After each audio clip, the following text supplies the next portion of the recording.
Telugu Desam party, Janasena, YSR Congress party ఈ మూడు పార్టీలు ముఖ్యంగా ప్రత్యేక హోదా అని ఒకప్పుడు ఊగిపోయాయి కదా. ఇప్పుడు ఎందుకు మాట్లాడటం లేదు?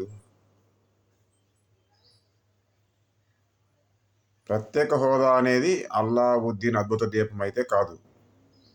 నా మాటలో అది సమూలంగా అన్ని సమస్యలకి పరిష్కారం అయితే కాదు. కానీ దానివల్ల కొన్ని ప్రయోజనాలు రాష్ట్రానికి ప్రజలకు ఉంటాయి. దాని మీద కూడా చర్చించుకోవచ్చు, వేరే విషయం. కానీ ప్రత్యేక హోదా అనేది కేంద్ర ప్రభుత్వం నుంచి ఒక వెసులుబాటుగా వచ్చింది. దాన్ని ఎందుకు నినాదంగా భుజాన వేసుకుని మధ్యలో వదిలేశారు ఈ మూడు పార్టీల వాళ్ళు?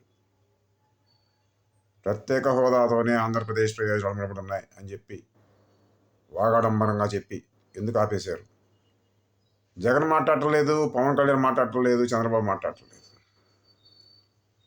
నారా లోకేష్ అయితే రెడ్ బుక్ అని ఆంధ్రప్రదేశ్ జనాన్ని భయపెడుతున్నాడు తప్ప,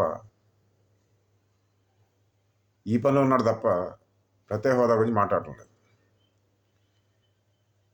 జనాన్ని మోసం చేయడం రాజకీయం కాదు.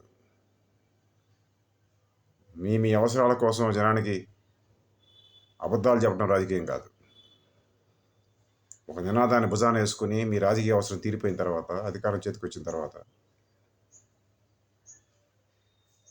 లేదు కేంద్రం దగ్గర మీ పబ్బం గడిచిపోయిన తర్వాత దాన్ని వదిలేయటం రాజకీయం కాదు. అది సిగ్గుమాలినతనం అవుతుంది.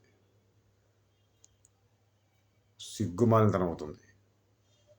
నినాదాన్ని భుజాన వేసుకుంటే చివరికంట మొయ్యాలి.